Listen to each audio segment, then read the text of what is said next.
So thank you everyone for joining. My name is Liz and I'll be moderating this panel discussion. This is the MSI Creator Awards virtual panel discussion. And much to our disappointment, this should have taken place at South by Southwest. However, given the global climate, we are moving the discussion online. So I'd like to thank everyone for joining us today. And as we get a chance for viewers to sign in and everything, I'd like to introduce our panelists who are joining us. First is film editor Jordy from Cinecom, and he's calling in from Belgium. Cinecom is a media entertainment and online education company, and he has a very impressive YouTube following of 1.87 million subscribers and over 116 million views. And there you will find lots of filmmaking tips and tutorials and techniques.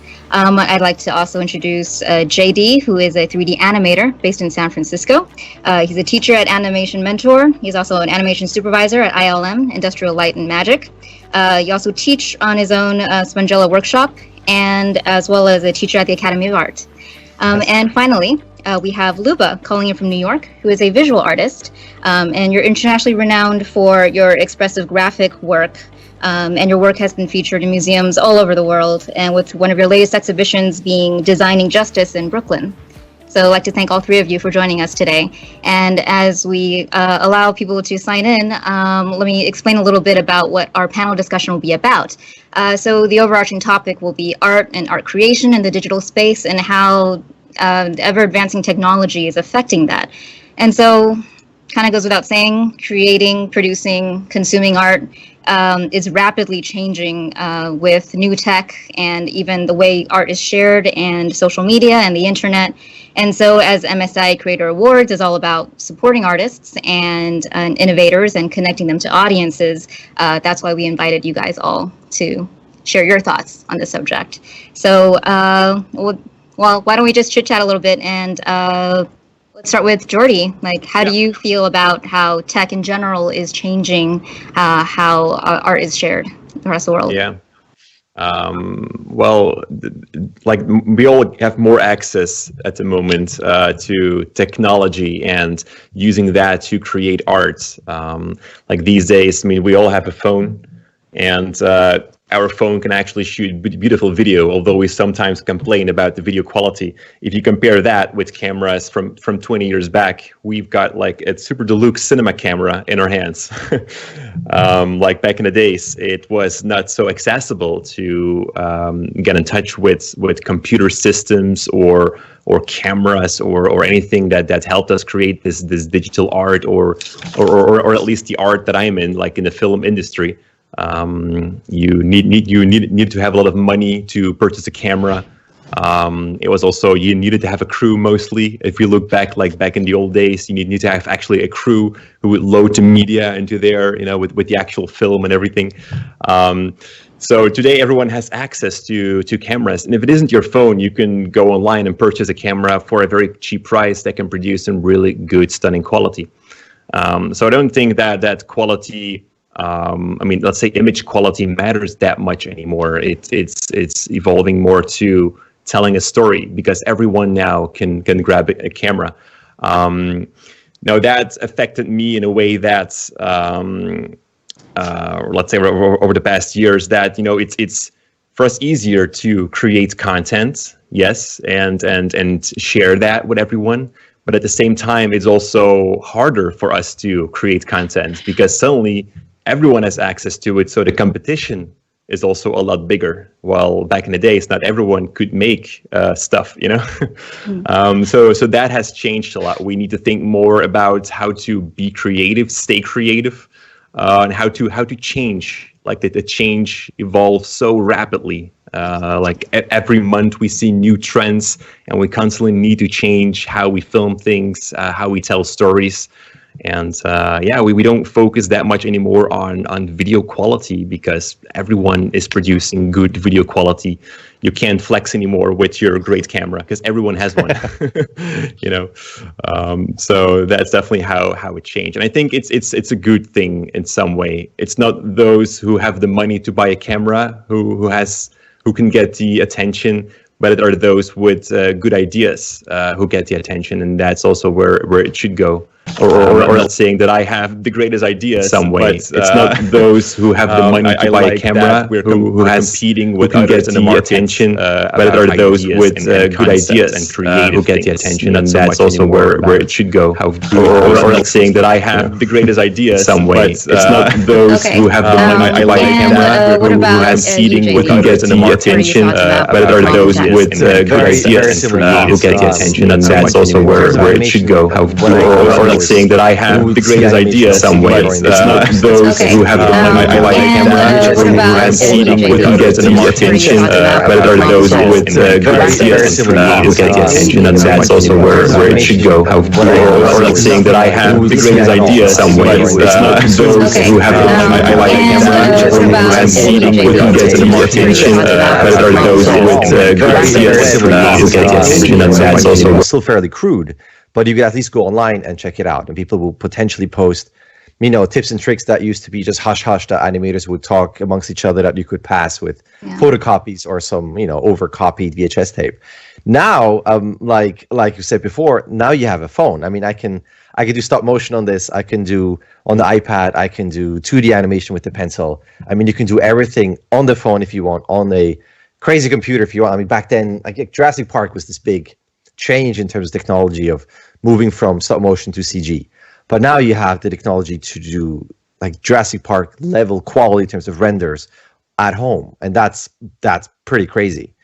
But like we said before, it still comes down to the ideas. I mean, you can have any tool, the fastest computer, but if you don't have, a good sense of timing, a good sense of storytelling, or just in terms of entertainment, your animation is going to look very polished and, nicely rendered thanks to technology. But will it be entertaining? Will it be dramatic? Will it be sad or happy? So you still kind of have to look at the idea that you bring to it. So I think technology overall is great that it has exposed more people to the art form, and more people can create, put it online, and share it. And as it was said before, but because everybody can do it, the competition has grown. So the animation still has to stand based on your ideas and your personality, and not just because of the tech. I see. And how about you, Luba? How is tech changed for you? Yes, it's a good question. And I have to say that I completely agree with what I said. And I was about to try to expand on this same idea that the concept and the message is really the most important thing. It's always been that way, but when we witness the digital revolution happening in front of us and changing our lives and changing our profession, we kind of got so fascinated with the technology that we almost forgot that the very purpose of art, it doesn't matter what form, it film or visual or performance, the very purpose of it is the message and what exactly you say, what story you're telling. But so yeah, definitely this is the main question, what do you want to express? But the tools and the medium, of course, are very important. And in profession of graphic design or image making more generally, there is no words to describe how this new technology changed the way we make things. But to me, the most fascinating part is the fact that we can spread this around and expose to our art an audience that we never imagined before. To me, at least, this is what's affecting my work a lot, because people see what I do online and then they contact me for a real experience where I bring the work to a real space and meet the real people. So for me, the most interesting part is that people get to see what we do remotely on the screen. And then there comes the actual physical contact, which to me is even more exciting, where you have to go to a new place, present the work in a new space, and meet face-to-face with the real people. And I think now in this almost already 2 months of complete isolation, I realized that I miss the most exactly that, the human connection, because I can be online 24/7, but we now all want to get out on the park or just to go go to the gallery or go to see a great theater show. So yeah, but for me, in terms of graphic design, it completely changed the profession for good, because just these boring tasks that took forever are eliminated now. The production aspect of graphic design is changed forever. But beyond that, the actual message or the making of the image or the emotion, the story that you tell, that's not changed. That's really about the talent of the individual artist, and the talent or the skill does not come with the software. This is something that comes from you as an artist, as a creator. But like I said, the most fascinating part to me is the ability to transcend language and culture just with the click of a button. You connect with people and you let your work reach them in the most immediate way. I've heard many times from the audience saying, "Oh, I've seen so many times your images online, but it's completely different when you see them in real space." And I agree, the impact is completely different. Maybe because it's one thing when you see it on your little screen or your phone or on your computer. It's another thing when you are in the space with your friends, with people that you can talk with about. But these are all experiences that complement each other.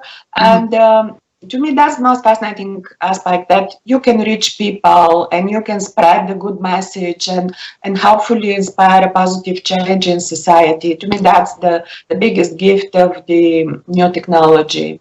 Okay, I understand. So it sounds like there does seem to be a consensus that that tech has really helped broaden horizons and make things way more accessible to more, but sometimes the quality is lacking a little bit. However, and I like to take this opportunity to also encourage our audience of people who are still signing in and tuning into this this panel discussion to please also submit your own questions and anything you might want to ask, and also to please also stay till the end. There was more information that will be shared at the end of this panel discussion that you don't want to miss out on. But going back to what we were talking about, yes, so this is how tech has changed for a lot of people in the artistic industry. But I also want to go back to something that Luba mentioned that is also true. There is more participation. There's more diversity in terms of the kinds of audiences that you guys get to reach. And the internet and social media plays a major role in that. And so how does that affected you each individually? Are there positives to things like that, or are there negatives to things like that? And why don't we start with Jordy? Yeah, sure. I remember when I first made my first short film, and what I did was I rented out this place and I invited people to come, and everyone was there for that one purpose, see that short film in an offline environment. So everyone came there, they all hooked in, and they all saw the entire short film. Basically, I got a retention rate of 100%, but that all changed now. When we went online, we have to do much and more effort to grasp the attention of people. And I sometimes feel that it has kind of a negative thing on our content, because we cannot build up an emotion anymore. If we do like a sketch or something in one of our videos, we have to keep it short. We have to go to the point. We can't yap too much about the things. We can't, if we show a small drama scene, we can't build up the drama like you would in a film. Because if it gets boring, people have that phone in their hand, or probably watching some other, or maybe two phones, I don't know. But they can skip that, or they can just go to another video. So a lot of our content has changed to how can we grasp the attention of the viewer and keep the attention for the entire duration of the video. So that is how the whole social media and everything has changed our work. And also we kind of feel like we have to scream a lot more. The internet doesn't sleep. It's like standing in a big crowd. If you want attention, you have to scream. But on the internet, everyone is screaming. And if you scream once, you get a little bit of attention, but then someone else starts to scream, and all that attention goes to that other person. So we feel like we constantly have to scream, hey, on Twitter, and hey, on Facebook, and hey, on Instagram. We constantly need to find and seek that attention which is actually what our business is about. You know, we live on attention, as horrible as it sounds, but that's how we make a living. So that has come together with creating our normal content. I see. Yeah. How about you, JD? Do you feel like you're doing a lot of screaming? Well, maybe at home. It kind of depends. It's we still consume for at least us in animation. It's it's now that we're staying home, it's more through Netflix and Amazon and Disney Plus and all that, where we just watch movies. And then it's kind of the same. Like you have to have a big media campaign and advertisements to be aware of what's out there, what kind of movies. So I'm a lot on Twitter. I'm a lot on Instagram and Twitter and LinkedIn. So for me, it's I use social media as a learning tool. So I follow a lot of artists and I see what people are posting. It gives me, it's inspiration in terms of animation. It keeps me humble. I get to see a lot of really good work that keeps me in check. Like I got to work a lot harder. But it's less, I see it less as attention unless you start looking for a job.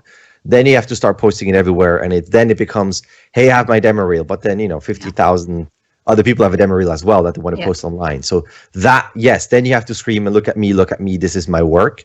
But the social media is, at least for us, it's a great way to connect with other artists in terms of like job searches for demo reels or just connecting with people, where you get to meet other artists who do the same thing in different countries. I think that in terms of social media, that's great.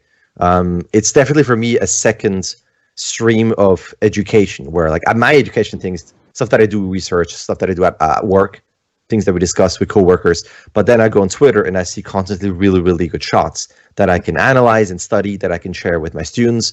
So there's a big like circle of flow of I produce, you put it out on social media, you see it, you bring it back, you study it, you share it with other students, they learn it. I think there are definitely pros and cons in that aspect, but it's less attention grabbing unless you need the job. So it really kind of depends on your situation, your perspective, and I guess your needs. So, but social media definitely has, ups and downs and pros and cons. Right. I see. And Luba, I'm very interested in what you have to say, because I know you take great care in putting a lot of meaning in every piece that you put out. So you must have some pretty particular thoughts about how this is affecting your work. Yeah, definitely. I like what Jordy said. I look at the social media just to see what other people are doing, and I realize that not everybody shares to the same level or wants to reveal 100% what exactly you are doing. Because I think I personally feel that if you post nonstop and there is nothing that is left to discover, you will kind of make people bored with you. You just basically offer everything on the social media. So I personally am very, very selective what I post, and I know that I want my social media to be like a teaser for the audience to be triggered to come and see the rest of the story in the gallery. Not everything to be experienced on the screen, because I just feel that the nature of the work I do has a different dimension when you see it in the real space, or in a form of a book or like a poster or something that you can actually touch and see. But the social media is great because my work is now almost impossible without it. So many people contacted me because they've seen something online or on the social media. So definitely it's great. And for me, I could not spend a lot of time on it because, like I said, I have to work, and when I work, really, I have to be kind of concentrated very much on what I do. But I just love reading what other people are doing or what they think about this and that.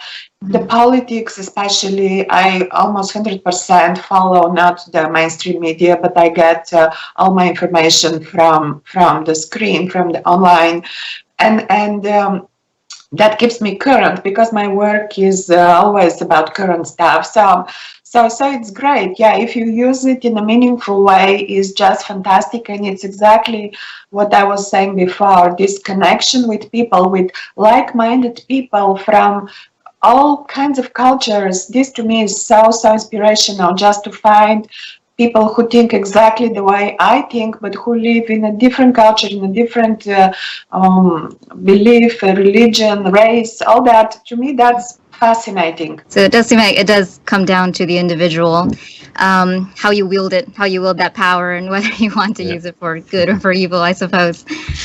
Okay, I'd like to again encourage our audience to please send in more questions. We're getting some questions now that we will ask our panelists at the end of this. So please do remember to stay till the end of the discussion, and we will ask our panelists the questions that you guys all have.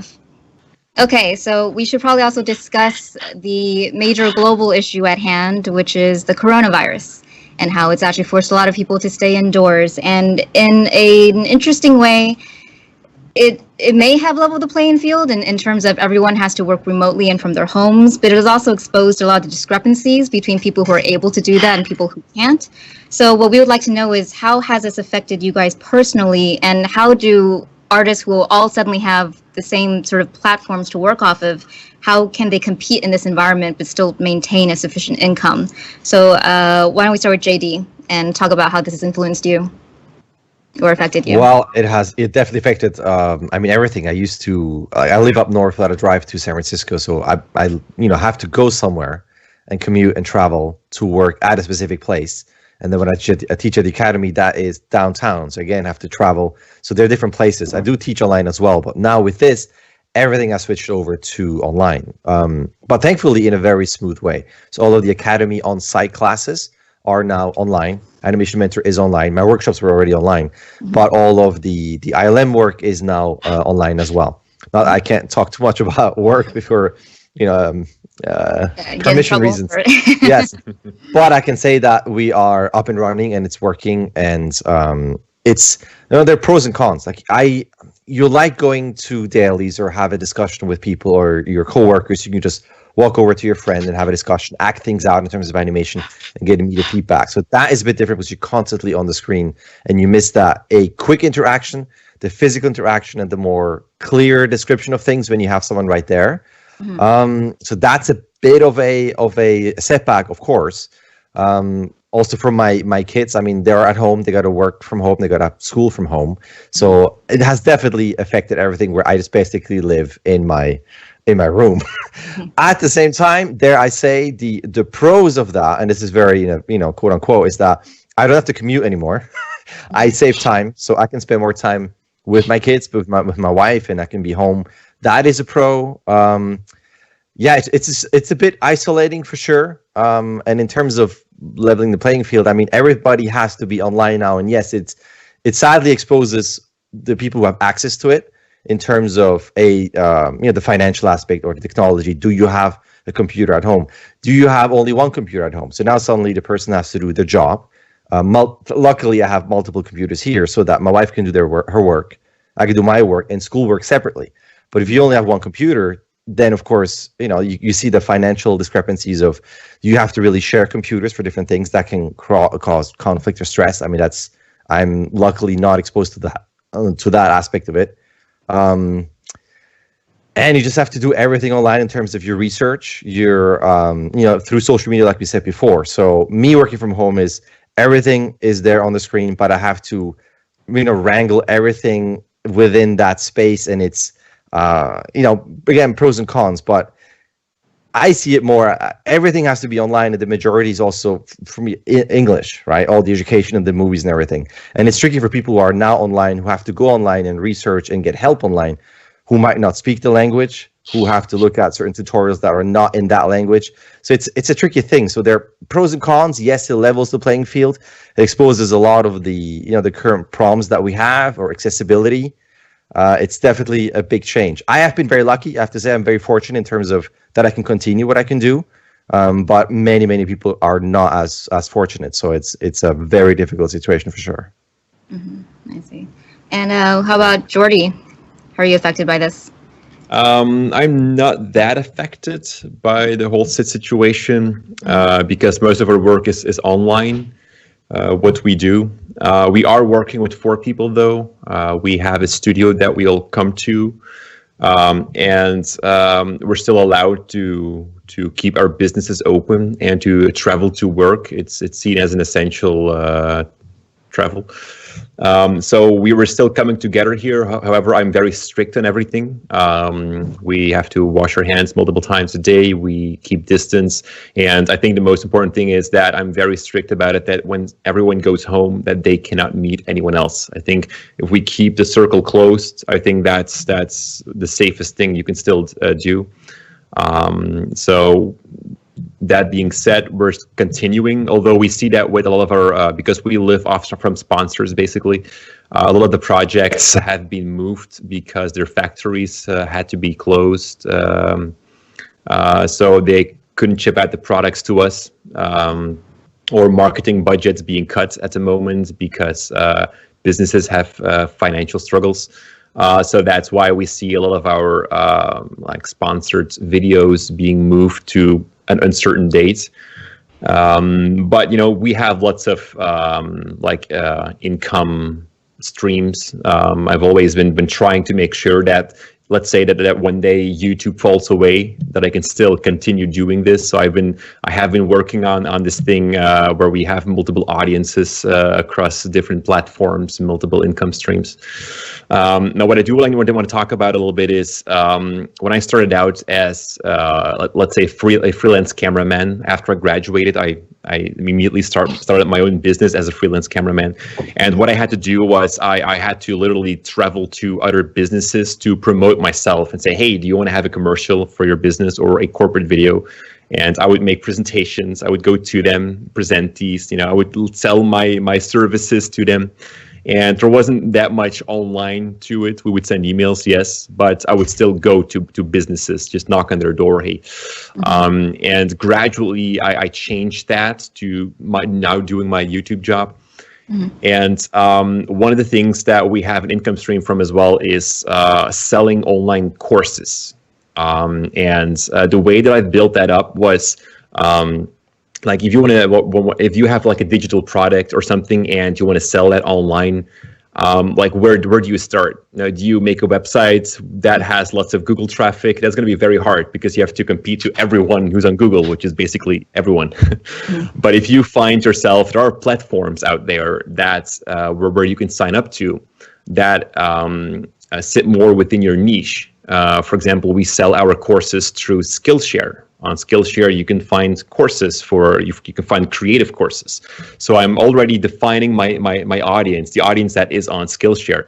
But if you're doing like freelance work, like, hey, I want to become a video editor, like an online video editor, you can go to websites like, I'm not sure, like freelancer.org or .com or something, where you can sign up, create a profile page there where people can find you. Like these are people that are actually looking for freelance editors there. And it's a great way to start, definitely, because you build up a presence on such a platform. Fiverr is also one of those platforms. I mean, there are many platforms. Gumroad is one. Like after that, you can start building your own audience. But it's really hard to build your own audience from scratch. So that's why I would always advise to first go through one of these websites. Like I got the question lately. Why do you sell your courses through Skillshare? Because they take a cut from it. Yes, but if I would sell them myself on my own website, nobody would buy them because nobody is coming to my site. So before you start selling your own stuff, try to work through one of those websites. And for every service or every digital product, there is one. Yeah. Okay, great, thank you. And Luba, how about for you in a graphic design space? How has this entire situation affected you? Well, in terms of just jobs that I need to do, like, for example, I'm designing a book for a publisher all the way in Portland, Oregon, on the other side of the country. So this is not changed, basically, because even without the pandemic situation, I would have done it exactly the same way. And almost any work I do to be published, editorial work, is entirely digitalized. So this is not changed in any way, but I mentioned in my previous answer about the exhibitions that I'm doing. This definitely got affected because I was supposed to have a big exhibition opening on June 4th in Milwaukee, Wisconsin. In fact, it was supposed to be a great event because this was scheduled to be together with the Democratic Party National Convention, like a special event. Because of the virus, all of this was shifted, and needless to say, all of the promotional posters, cards, magazine articles, everything was designed, printed, published. Now it's irrelevant, and we will do it probably in the end of August, early September, and this is happening at the Jewish Museum Milwaukee. This exhibition, Designing Justice. Then I told you about some other exhibits planned for the fall. How everything's been shifted. So this definitely affects me, and not only me, but all these people who are in these institutions like museums and galleries. But we all adjust, and we just follow the rules, and like what they say now, the different states will open at their own pace gradually. So we'll see how that works, but nothing you can do about it. You just have to wait and see how things are going to develop. And I'm positive. I think, especially what I see here in New York, I think the situation is improving. So sooner or later, we will be back to the regular pace of life.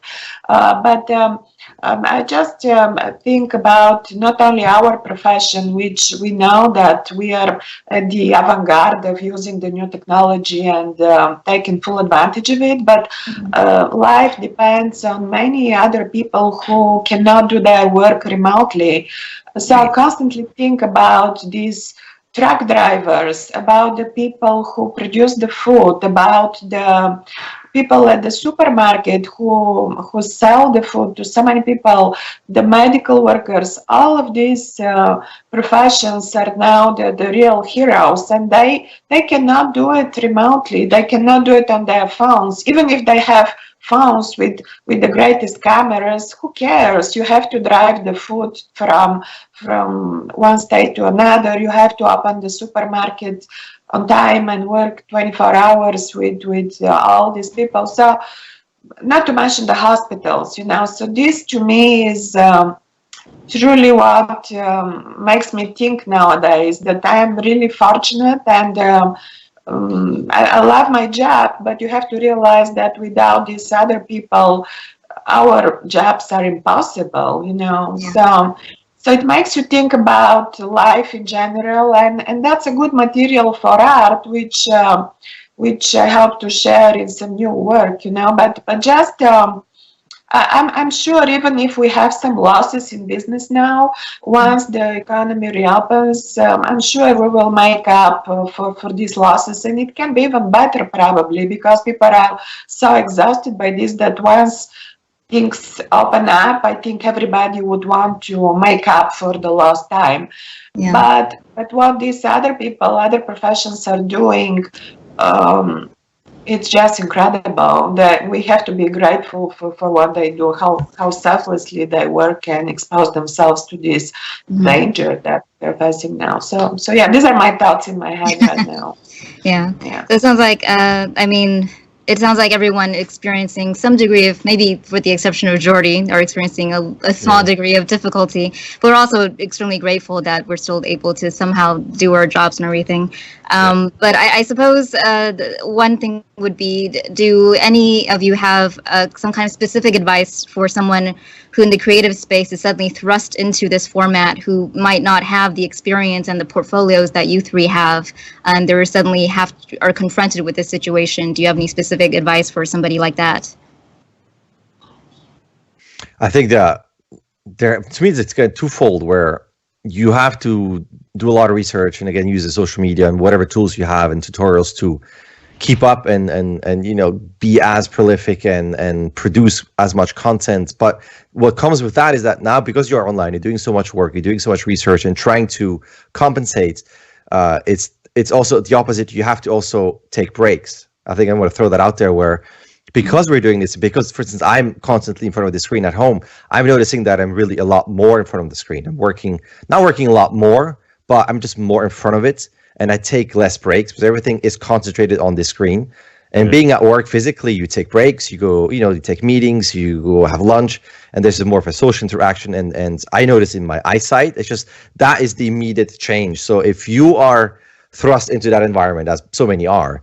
Just don't forget that you need to somehow keep the same rhythm, like take a shower, get dressed, maybe designate a certain area in your room as this is your work, and then the rest is not work, and try to keep kind of that schedule. At least for me, like I'm finding that I need to really pay attention to, I'm working, I got to stop, I got to get out of this room, do something else, within safety measures. But that's what I would say. I definitely try as much as you can to keep up and do your work as much as you can in terms of your resources and availability. But don't forget that it can't be your world, even though we're forced to have it be our world. You got to take breaks and take care of your mental health and physical health as well.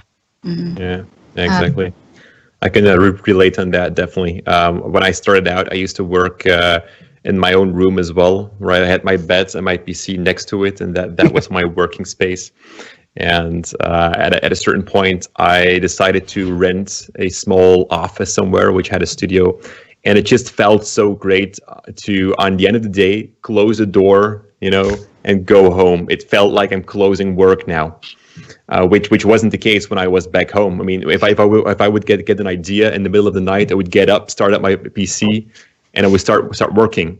But when I closed the door, went home, I was like, all my material, all my stuff is at the office, so I can't really work. So I'm just going to bed and just sleep now. It feels a lot better, indeed. Yeah, and maybe as a little tip, I've talked about that previously as well. If you're home now without a job, I mean, I'm going to talk about the freelance cameramans and the freelance editors out there. I've seen I'm in this group as well on Facebook with some local camera people and all, and I've seen that their work is shifting. A lot of people are confronting companies now and saying like, hey, you probably need to work from home now. So you still need help with setting up, camera equipment, or you want to make these small videos for your customers, in function of the whole situation now. It's definitely easier said than done, but I would say try to adapt to the situation and try to see where you can find work, because businesses still have certain needs now. They're now different. So try to find them. Try to find those needs. And see how you can provide services for that. Again, it's easier said than done, of course. Luba, do you agree? It's like you need to have that separation between work and life. Agree. I absolutely agree, but I wanted to tell you, just last week, I was invited to do a portfolio review of a design class graduating this May, just basically in a month, from a college in Pennsylvania, in Harrisburg, Pennsylvania. And I saw, we did it online, like a group meeting, and fantastic work, great students, but all of them have that anxiety because you're graduating in a time where the economy is shut down, and what to do, from where to start. I mean, that's quite a unique experience, because every student that graduates, you are full of enthusiasm and you just want to jump in the industry and immediately start working and start, showing what you've learned in school, in college. It's not easy for these young people who are just graduating this year, this spring. It's a very difficult situation.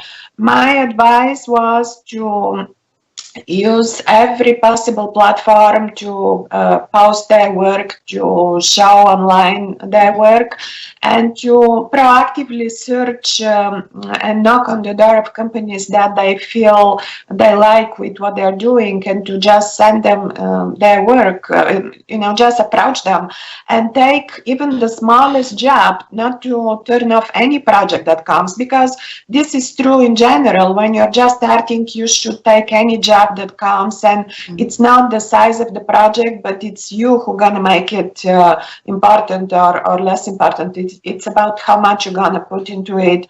And, I just hope and pray that this will end and soon, and this great talent that we have because I'm sure in every country there is classes of college students who are just waiting to get in life and just show what they know, and they enter this world in a very difficult time. So, but it's an experience, people in previous generations have had similar experiences. Think about war years, the World War II. I mean, there were young people there who also felt like their future is being shut down because of the circumstances. So it's gonna pass, and it's a great experience, and it's a good thing to overcome, because you might get even stronger after this experience. But like I said, here the new technology can really help to show your work and to be in control of it, and to use any possible platform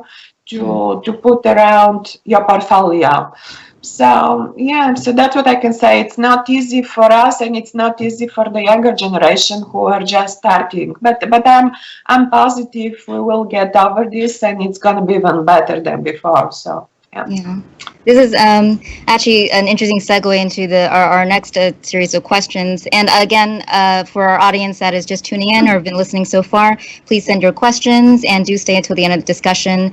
And then we'll be asking our panelists all the questions that you send in, and they'll have more information for you that is worth knowing about.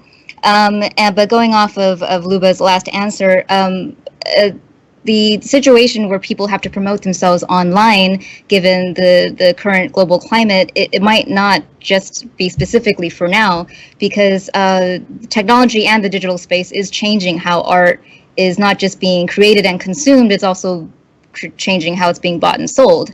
For example, there are a lot of different art galleries that are moving their galleries online in terms of virtual reality or augmented reality. People aren't buying actual physical pieces anymore. They might be leasing art pieces online or parts of art pieces, and people are using cryptocurrency to buy their art pieces in some cases. And so what's interesting about that is, have you seen this affect things in your field in terms of art ownership, or how it's being promoted and sold in your industries? And why don't we start with Luba? Well, I've been thinking a lot about that. My own experience is probably a little different than this trend, and honestly, I'm not very sure how profitable this trend is yet. It's a new thing in a way. Some people claim that they sell a lot of work on platforms or galleries like that. I'm a little skeptical, because my own work sells the best when people see it in a gallery. But maybe the people who would come to the gallery and want to buy some of my work, they've seen examples online. I personally don't sell online, but for me, any medium or any platform you use to expose your work and what you create and what you do to people, it's great. Just go for it. In terms of sales, like I said, I'm not sure how that works. And I think, especially now in this period of difficulty, I think people are thinking a lot of what they're gonna spend their money for, and if the work that they buy has really a lasting value, because I don't think any collector would want to spend money on something that just doesn't have a lasting value. So I'm a little, honestly don't know how to answer this, but my kind of inner voice is telling me to be cautious and to just see where it goes. The only thing I know that all the collectors I have dealt with, they're very careful how they spend their money, and sometimes you could find collectors that are more on your local level, in your local area. You don't have to think that if you put the work online, someone from the other corner of the world will go and spend thousands of dollars on your work. I've been surprised sometimes that when I exhibit in a place which is not like a big city, it's like a smaller community, I make more sales from a local place. So it depends. The only thing I know is that the technology and this ease of communication sometimes gives you an idea that you have a global success, and that you kind of are almost invincible, that you can reach people here and there. But just be careful and try to learn about it before you jump into it. That's my advice. And trust your gut. and get to know the people you deal with. Yeah, so.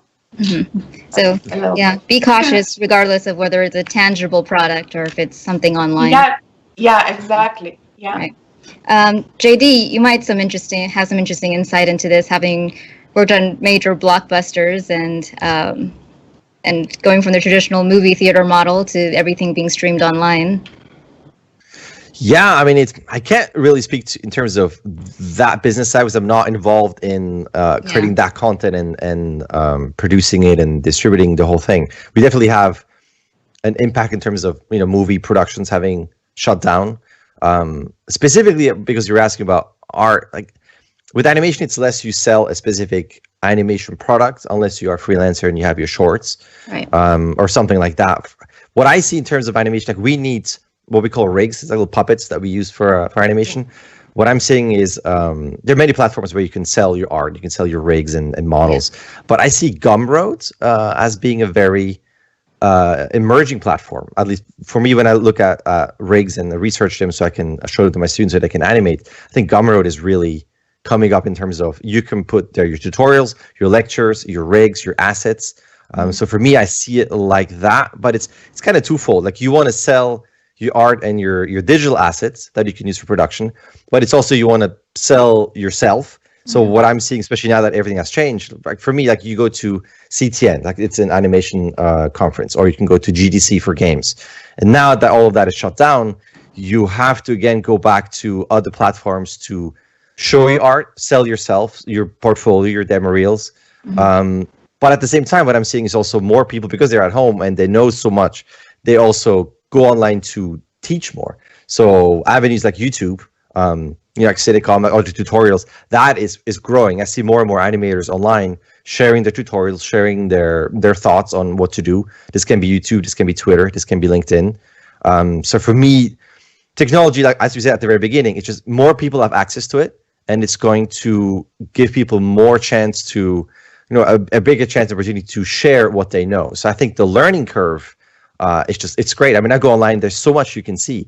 I need to know something, I Google it, you go on YouTube, you have a tutorial, then you somewhat know it, quote unquote, and then you can implement that. So for me, it's twofold. It's art being sold in terms of assets, which is definitely changing and emerging, but also you selling yourself as an artist. I mean, you have to also sell your portfolio and your skills. So as always, pros and cons, but it's good in a way. There's a good spread in terms of knowledge and what you can access and how much. And on your phone, I mean, again, like you don't have to go to an office to learn. You can be stuck in traffic as a passenger, of course, and then pick up your phone and still learn. I mean, you always have access to so much information. But anyway. I'm sure Jordy will have a lot to add to this, considering you do actually sell courses online. Yeah, exactly. I think the way that the world has evolved over the past decade is that we come in a more shareable, open source world. And I think a great example of that are games. I would never imagine that today you have access to so many free games. Back in my day, if I would play a PlayStation game, it would cost me $50 or $60 to play that game. Right now, everything is free. You can just download so many free games, and it kind of feels weird if somebody asks $2 for a game. You would be like, why? So it has changed a lot, and we can see that with everything.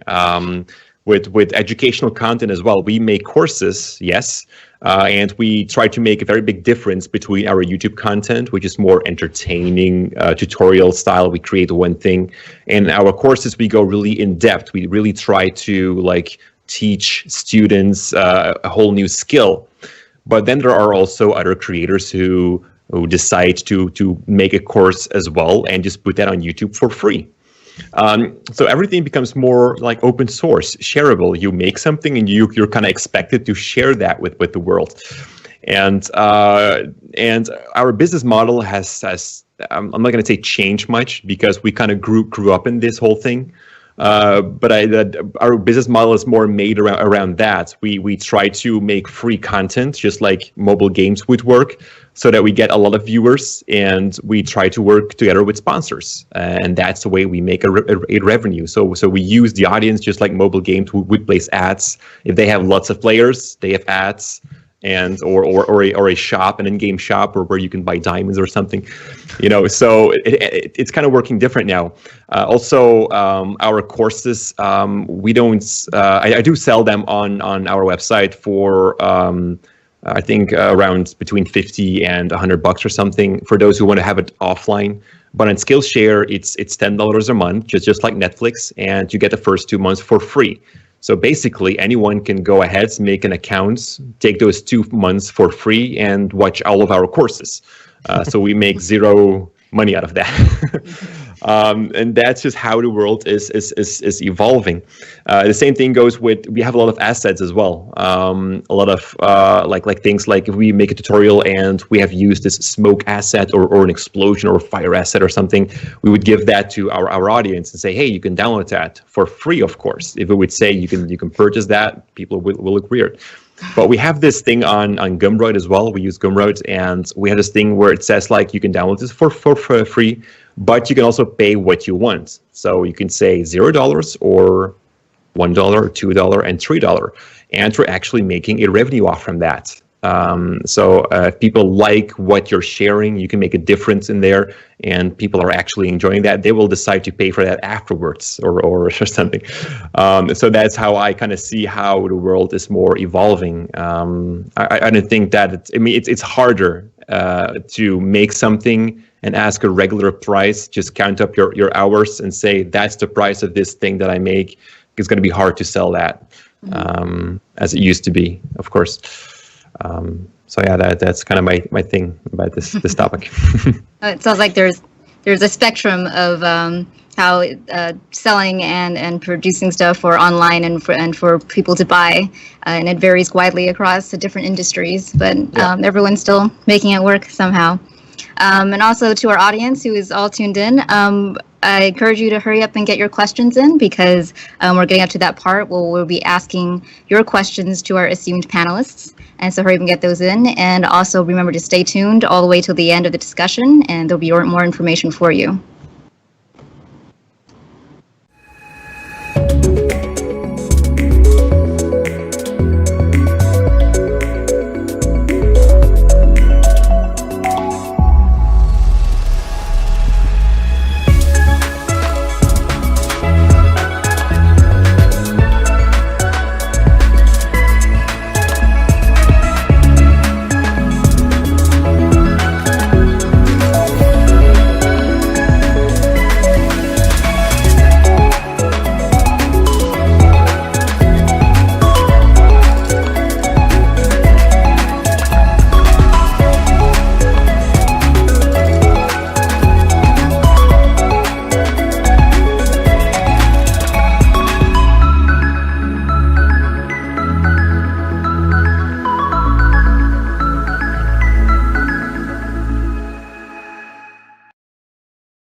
Thank you everyone for tuning in. So this has been a virtual panel discussion for the MSI Creator Awards. We've been talking to Luba, a design artist based in New York. We've been talking to Jordy, who's based in Belgium, of Cinecom, and we've been talking to JD, who's a 3D animator based in San Francisco. Thank you guys for joining us. And now we've gathered a bunch of questions from our audience who's been sending us questions throughout this panel discussion. And this is a question for everyone on the panel, so jump in with answers if you have them. The question is, do you think it's better to be a freelancer or to work in a big studio or big firm? JD, you look like you have something to say. Go ahead, so JD. why don't you take that one?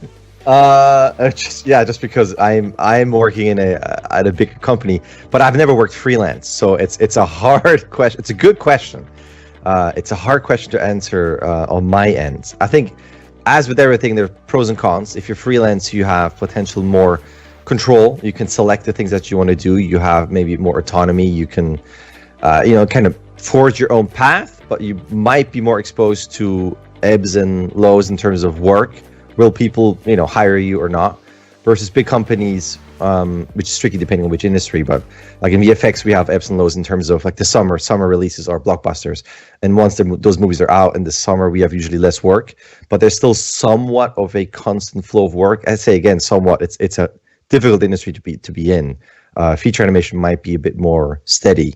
So pros and cons. Freelance, again, you have more potential creative control. You have more choices. And at the big company, you are a little tiny person amongst the big company, so that might not work for you. But then again, at the big company, you have a lot of perks that come with the big company. So if you work late, you get free food, you have massages when you work late, stuff like that when you're really in a crunch or a stressful environment. But it's also the support system in terms of just the technical aspects. When you work for us in animation, we have really, really well-built rigs. You have support in terms of IT. I have support in terms of, I used to when I used to be in the city, in terms of ergonomics, like your chair, your desk, they really take care of you in that aspect. So yes, pros and cons. Big company can take care of you. Also, big companies will depend on big business. So you have also, layoffs and hiring problems or hiring spurts. I mean, it's hard to say. I think definitely, obviously, big pros and cons. On my end, I have been very lucky in terms of the company I've been in and for how long. But I am aware of people who are only on a project basis, how difficult it is. So this industry in general, animation and the movie industry, is you're not going in there to make money. You know what I mean? Like you're doing it because you love it. And it's a difficult art form where it's a constant fight to stay employed or to find more work. It's kind of an ending in a negative tone, but like that's kind of how I see it in terms of freelance and bigger companies. It's either way, it's difficult, but it's up to you what works better for you. Yeah, it's personal. Yeah. Jordy and Luba, do you have any thoughts to add about freelancing versus working at a big firm? I have this answer. I've worked on my own for more than 25 years, and I love it. I'm in control of my time. I do all kinds of projects. I have established relationships with clients/friends because I've worked with them for so many years. So that gives me, in a way, like a constant flow of certain projects. But again, this is just, I'm a freelancer. I'm my own boss in a way. And I wanted this to be like that. I just could not imagine myself being attached to someone else's vision about what I want to do, I just thought that I should do it on my own. But when I just finished school, for about 2.5, 3 years, I worked as a designer for a theater company, which wasn't a big institution, a big company, but it provided me with exposure to real life experience projects. And I worked with people who were much older than me with more experience, and I learned from that. So and I love the experience, and from these first couple of years, I have this love with theater that I keep working again in theater after so many years since that first experience after school. So when I was talking to these young people last week that I did the portfolio review with them, I told them to get any job that they can get, and working for someone else's company is okay, I think, because you learn from that. Even just looking how they run the business is a learning experience that you don't get from school. And if you want to start something on your own, you can learn from that. So I think it's nothing wrong to work for a bigger or smaller company in the beginning, especially if you like this area and you feel that you could do something on your own in this area. And then if you really feel strong desire and to do something on your own, then just be brave, just do it. You don't have to worry. You're not the only one. So many people have started something from zero and done incredible things, just trusting themselves or just taking the risk. So, but it's okay to work for someone else, to learn from, especially how they run the business. I think that's very important, and to learn from people who know more than you. So it's good to be an apprentice, to just learn from life and from people with years of experience. So that's my advice. But again, I love where I am, being my own boss and just deciding what to do and just being in control. And I don't think you have to be a starving designer or starving artist. I never met a starving designer, Our profession is to find solutions and to make the impossible possible and to help other people to grow their business too. So, so that's my 2 cents, my little advice. Yeah. That's good advice. And what about you? What's your advice? I've been to film school, and they made us ready there to go into the film industry. So we would learn everything about camera work, lighting, audio, and all of that. And after I graduated, I immediately decided to start freelancing. So I never worked for a boss, so I can't speak for that. But one thing that I bumped into was I knew nothing about running a business, because even being a freelancer is running a business. You need to promote yourself. You need to do online marketing to put your services out there. You need to knock on doors of businesses and say, hey, I'm here. I'm going to do a sales pitch now. So I knew nothing about that. So I had to learn how to run a business, as small as it is. And I think those who choose to go for freelance, yes, you do have some kind of more freedom there, but you have to understand that you have to do 2 jobs. You have to do your creative job and at the same time do a business job. Mm-hmm. As I think if you're working for a boss, that whole thing of, you don't have to think about how this business is being run. Your boss does that for you. There's probably a marketing team. You just have to focus on your creative tasks. So I think those are the 2 big differences, and it's for everyone personally what to decide for. I like running a business as well. Yeah. Pros and cons to both, but it's really about the hustle, it sounds like. Yeah. Right. So this next question is specifically toward JD. The question is, will 3D art creation in combination with virtual reality become a specific kind of job soon? And what would it mean when we reach the era of AI? Oh, big topics. Wow. Well, I think VR is already here. I'm not sure how financially, healthy it is. It's a slow growing field. Mm-hmm. But just Half-Life, Alex, just came out for multiple headsets. It's a fantastic game. The production value of that game is insane. I'm almost done with it.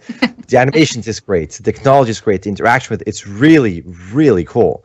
So I think that is definitely there. It definitely has to grow more, where it's a bit more accessible, not clunky and cheaper. But it's with everything. I mean, look at phones that were there, 20 years ago, 10 years ago, everything changes rapidly. I think this is going to be really, really cool. I think VR for sure is going to be something for animators and for artists to dive into. And I mean, it's not just, for games. I mean, I was thinking in terms of, I took my Oculus Quest to Switzerland when I went there back in the day when you used to travel, like 2 years ago. And I showed my mom.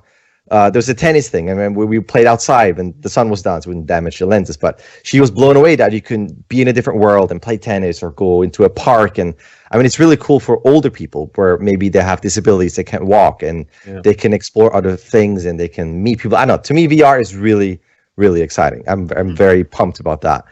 AI is interesting. It's cool and it's scary. Where either we develop this and we have a good grasp and a handle, or we just go, let's develop this, and then AI suddenly hits that point of being too self-aware and too smart where we don't have control over it anymore. But those are theories that are floating out there. And in terms of, will AI potentially create a movie? I'm sure you can type something in and say do something, and it will create short form or long form education, maybe, but entertainment that's based on people's, interests or geographic location. Will it be random? Probably, but then after a while, it'll probably be in short form, an interesting way of consuming new art. I don't know. I'm very ignorant about the topic, but I'm excited about it. I'm also kind of scared about AI, maybe to a healthy degree, but I think it's a good question. Yeah, I think it's going to be cool. I love tech. I love gadgets. Mm-hmm. So I'm looking forward to it while being careful, I guess. Okay. cautiously positive. Yeah. Yeah. Okay. Okay. The next question is for Jordy. And this kind of ties into what we were just talking about with freelancing. So in the beginning years of managing your YouTube channel and your company, when it was particularly difficult, like how did you go about supporting that and managing your staff and getting partners? And the next part of this question is, if we lived in an era where there wasn't an online presence and there was no YouTube, let's say the 1960s, what would you be doing instead? Would you be making films or anything else? Probably not YouTube. Let me start with that first question. All of it kind of grew slowly, and like I said in the beginning, I was a cameraman first. I was an editor, and as a hobby, I was making tutorial videos on YouTube because I just love to do that. I never had intentions to have a YouTube business. So it slowly grew, and I didn't have staff in the beginning. It was just me, freelance Jordy, filming for businesses, and suddenly that audience started to grow on YouTube, and partners were reaching out, and one thing led to another, where I was finally able to hire my first colleague. So it slowly grew, and at a certain point I was doing two things at the same time. So we were doing full-time YouTube, and I was doing full-time corporate videos and commercials, and that was in 2018, I guess. And that was the most stressful year that I've ever had. I was working 8 days a week. That is possible, apparently. So my body and my mind felt that a lot. So I had to decide I had to stop with one thing. And that was definitely a scary moment in my life, because I wasn't earning enough from YouTube for supporting. We were with two then, for supporting two people, but also not enough from making corporate videos and commercials to support two. So I just decided, let's go for the fun thing, what I actually love to do, and that is YouTube. I love to make these tutorial videos. That's where my heart was at. And so in the beginning, it was definitely hard, but you just have to struggle through it. And the way that I always see it is that I'm not alone. I mean, there are so many businesses, even if you have a shop where you sell clothes, also they go through such same moments where their sales are not going well. They have just hired someone or something. Everyone has to go through that. And I found that to be exciting, actually. I don't see it as a problem. I see it as something exciting, something you can build on. And that is how eventually we are now here today. We have our own studio. We are working with 4 people here. But I'm definitely very fortunate and very happy with everything that came to my path.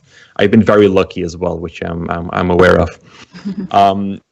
So if it was 1960, I probably won't be doing this. Maybe I was going to film school, but I'm not sure if I would have my own camera. Maybe like a small Super 8 camera. But I definitely wouldn't have like a cinema camera. Someone else would have within the production, and I would probably work for a boss. I don't think that corporate videos and commercials was a thing in the 1960s. So I don't know. Probably not YouTube. Education, I don't know. I have no idea. I was born in 1989, so I can't imagine how 1960s were. But I just love to educate a lot. That is where my heart is at. So maybe I was a school teacher. I think that's possible as well. Never know. You might have been a pioneer. You would have been the first teacher to film yourself. I might have invented YouTube. Who knows? Yeah. Okay. All right. And this next question is for Luba. Is it difficult to translate your creative process and the things that you create into a digital format, since there's such high demand for it? And as a designer, a graphic designer, is it more helpful to you to have these new technologies, or is it more of a distraction? No, as a graphic designer, is definitely helpful. Just like I said before, the whole graphic design profession was at the forefront of this digital revolution. Adobe, when they came with the programs, and even other companies before Adobe came with InDesign, there was another one called Quark. All these layout programs, they completely changed the profession. They gave a lot of freedom to designers, saved a lot of time, made our production more beautiful, just completely expanded the possibilities in graphic design. Now, this is all absolutely fascinating, and I saw it happening in New York. Even I remember when Adobe came up with InDesign, they approached a couple of designers and asked us to try their new product, InDesign, and they were competing at that time with Quark. And I tried it, and I liked how seamlessly it was connected with Photoshop, which already was the new thing. Everybody was doing things in layers and all that. So that was in 1999, 2000, when I think they came with InDesign. No, I never had any fear or anything. I was always curious, and I by nature am very curious. And I've always disliked this boring aspect of graphic design where you have to put together a complex layout. So when these programs came, and thank God they came early in my career, that was really great. But when you think about it, all the tasks in these programs that we use in graphic design, they're based on real experiences before before the digital revolution, because graphic design and illustration and publishing existed for hundreds of years before the computer. So these tasks are based on the real experience before graphic design, but then they expanded it and they made so many impossible things, they made them possible. No, I love it. One thing I could say, when I draw and make my images, for me, I would like to always preserve that handmade quality of my work. And for me, it really begins just with drawing. But then you can transfer this drawing into a digital platform and do other things with it. So for me, it kind of connected seamlessly in a very organic, very natural way. So I don't feel distracted. I definitely feel that it saved me a lot of time, especially when I do work to be published in magazines or papers. You know, the deadlines are very, very tight. Without the help of the digital platforms, these digital programs, it's impossible to meet these deadlines, impossible to even do some of these things. So no, it's a great tool. Mm-hmm. And once you get to know it and you get used to it, you don't feel any burden at all. You don't feel it even as a technical tool. It's just in your arsenal of expressive tools, and that's how it works for me. But like I said, in my work, I want to preserve that feel of handmade. I also still print silkscreen or lithographs together with digital printing. So for me, it's a part of the same set of tools that I use in my work. And I think it's a good place where you blend the new and the old together, and you're always open for what will be next. And like I said, for me, it's a very exciting time to be a visual artist and designer in general. Great. Okay. Thank you. And now we have our last question, which is directed at everyone on the panel. The question is, what are the essential factors for you guys when choosing a laptop or computer at home? Why don't we start with JD first, since you haven't spoken in a while? Well, I would say for me, specifically because it is animation related, I think everything that helps with speed, that's always the biggest thing. So I work a lot in Maya. So anything where the viewport in Maya is just really, really fast. Where if you do your animation and you hit play within Maya, and you can see your animation play in real time, that's the thing you want to do. You don't want to have it stuttering and then make a movie, watch this, go back. It takes a long time. So anything in terms of processor, RAM, graphics cards, special graphics cards for the viewport, anything that really pushes the speed in that aspect, That would be my biggest thing. It's less the looks of it. Ergonomics sure would be good. I know I don't have to travel anywhere because I do work at home. So like weight of a laptop and the size, that's not really the factor either. So for me, it's mostly just power for speed. That's a big factor. Okay. What about you, Jordy? For the same thing. I mean, with video editing and visual effects and After Effects, power and speed is very important. What I also found out over the years is stability a lot. We've had a lot of PCs and systems over the years. We are currently working with 4. And recently I removed all the computers here and bought 4 new PCs. And I made sure that all of those 4 are exactly the same. I've also built them upon hardware that was the most stable over the years. So because I've worked with so many different brands and everything together. And what I've learned was mostly like as simple as it might sound, if you buy into one brand, that's mostly the most stable I found. And this has nothing to do because we're doing this with MSI at the moment, but this is a true story. But our first partnership with MSI was with Raymond, doesn't matter.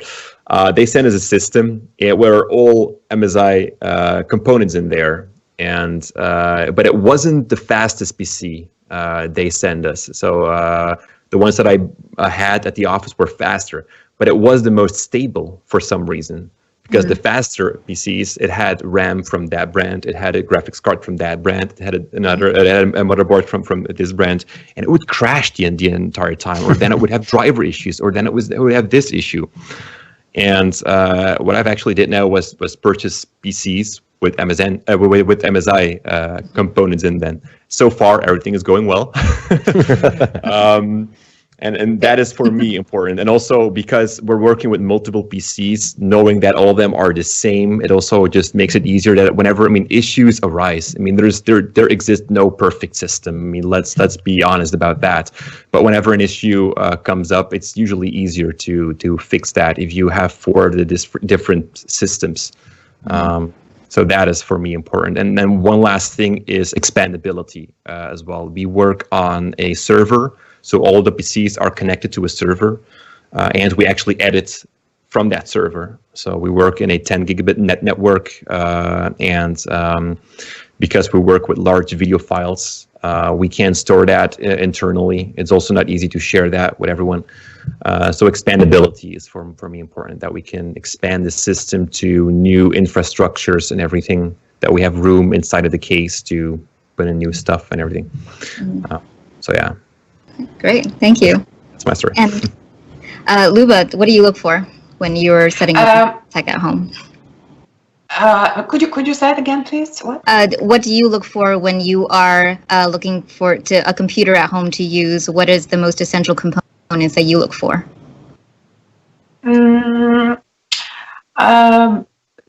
What I say, I like about the speed. I like that.